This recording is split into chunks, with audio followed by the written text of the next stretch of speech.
একটা বাসায় কতটুকু কাজ থাকে কীরকম জানো? এটা হচ্ছে আমার এই যে আয়োজন করছিলাম যে একটা ফাংশন, মিলাদ অনুষ্ঠান, তার পরের দিন।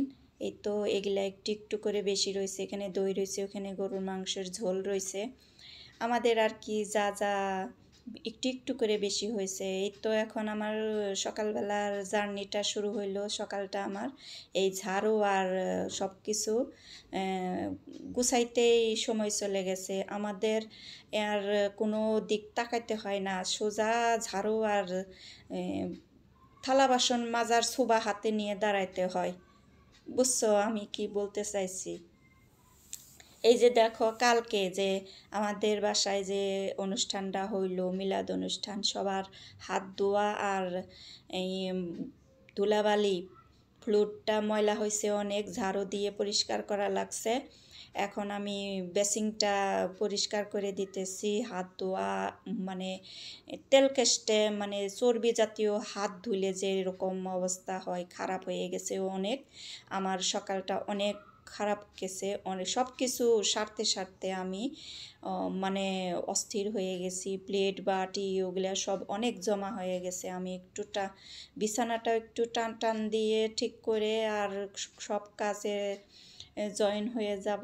এই তো আমার দিনটা আমি যেভাবে পার করলাম, একটা কাজের মানুষ থাকলে, হেল্পিং হ্যান্ড থাকলে অতটা একটু কষ্ট হতো না আমার যতটুকু। এইখানে দেখো যে সব কিছু খেয়াল করতে হয়। এখানে যে রান্না বান্না করছিল, তেজপাতা, তারপরে কাঁচামরিচ, দারচিনি, এগুলা সব একটু একটু করে বেশি হয়েছে, সবগুলা আমার কাছে নিয়ে এসে। এই তো দেখো, এইখানে সব প্লেট বাটি জমা হয়ে রয়েছে, এগুলা সব আমার মাজা ঘষা করতে হবে। মানে কি আর বলবো, বলার কোনো ভাষা নাই যে আমি কোন পরিস্থিতি পড়ছিলাম। এইখানে যে তেলের যে সব কিছু এইখানে ঢালছি, মানে জাম বেজে গেছিল, যে পাইপটাও অনেক জাম বেজে গেছিল।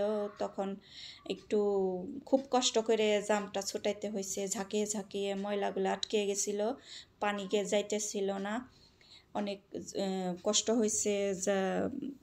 যার মানে কি আর বলবো, বলার মতো কিছু নাই। এই তো এখন আমার মাজা ঘষা করে সব পরিষ্কার করতে, রান্নাঘরটা আগের মতো করতে কতটা সময় লাগছে আমার, এইখানে দেখেই বুঝতে পারতেছো যে সাইডে যে আমার প্লেটগুলো জমা হয়ে রয়েছে, সবগুলো আমাকে মাজতে হবে, আবার ধুইতে হবে।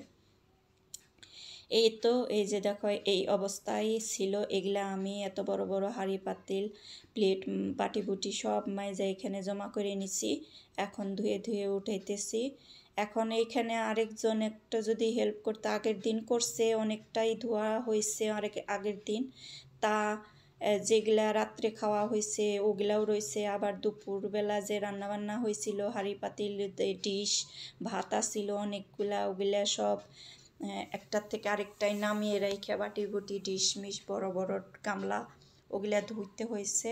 গ্রামের সাইডে বাসা তো, এজন্যে গ্রামের যত মুরব্বী ছিল সব দাওয়াত করা হয়েছিল, সবাই খাওয়া দাওয়া করছে। তো এত বড় পাতিলটা আমার অনেক কষ্ট হয়েছে ধুইতে, ওইখানে যায় না, বসানো যায় না, তারপরেও ধুইছি আস্তে আস্তে।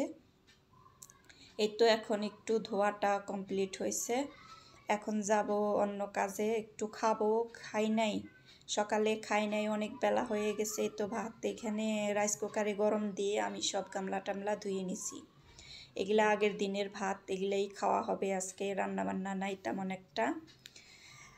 এই তো খাওয়াটা আমি অফ ক্যামেরায় খাওয়াটা শেষ করে নিছি। এখানে আমি খাবারটা শুধু নিয়েছি, খাওয়া দাওয়াটা দেখাই নেই। চা করে নেব এখন, খায়া টায়া রেস্ট করার পরে চা করতে চলে আইছি। চা না খাইলে তো আবার কোনো কাজে মন বসবে না, এজন্যে চাটা আগে করে নিছি। একটু সময় নিয়ে একটু বসে বসে চাটা খাইয়ে নিয়ে আবার কাজে জয়েন হয়ে যেতে হবে। দুপুরে কি খাবে সেই চিন্তা করতে হবে। এখন এই যে আমার কিছু লেবু দেখাইছি না, প্রথমে লেবু দেখাইছি, এগুলা আমি কিভাবে রসটা বের করে ডিপে ফ্রোজেন করব, যাতে লেবু রসটা থাকলে রোজার মাস আসতেছে সামনে, লেবুর রস একটু একটু করে বরফের আইস বক্সে ভরে রাখলে, তারপরে এই তো যেভাবে আমি রাইখা দিছি আইস বক্সে ভরে, লেবুর রস পুরাটা কইরে এইভাবে রাইখা দেব। এভাবে রাখলে একটা করে পিস, এক এক জগ এক পাতিল করে শরবতের মধ্যে একটা করে দুইটা করে পিস দিয়ে দিলেই শরবতের স্বাদ, লেবুর স্বাদটা অনেকটাই ভালো আসবে। এখানে আমি লেবুর দানা সহ নিছি।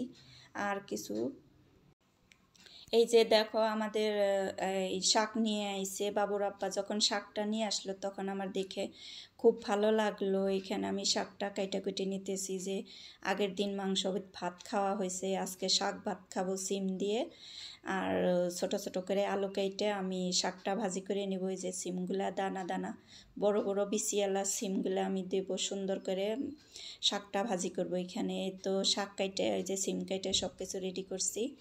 শুকনা মরিচটা একটু ভাইজা উঠিয়ে রাখলাম, পরে ডইলে শাকের মধ্যে দিয়ে দিব। এই তো এইভাবে আমি শাক ভাজিটা করে নিছি। খুব খুব মজা লাগছে শাক ভাজিটা। এভাবে করো সবাই লাউ শাক এভাবে একটা ভাজি থাকলে মানে ভাত খাইতে আর কিছুই লাগে না, সবজি টবজির তো দরকারই পড়ে না। এখানে আমি সিদ্ধ হওয়ার সময় একটু কয়েকটা কাঁচামরিচ কাইটে দিছি।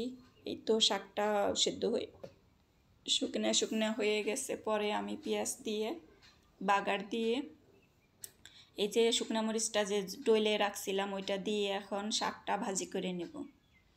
আজকের ভিডিওটা যদি আমার কিছুটা সময়ের জন্য ভালো লাগে কারোর, নতুন কেউ হইলে সাবস্ক্রাইব করে দিও, আর একটা লাইক দিয়ে আমাকে উৎসাহটা বাড়িয়ে দিও, আমার উৎসাহটা বাড়িয়ে দিও। একটা লাইক একটা কমেন্টে আমার যতটা খুশি লাগে, আর ওই কমেন্টটাই আমি বারবার পড়ি।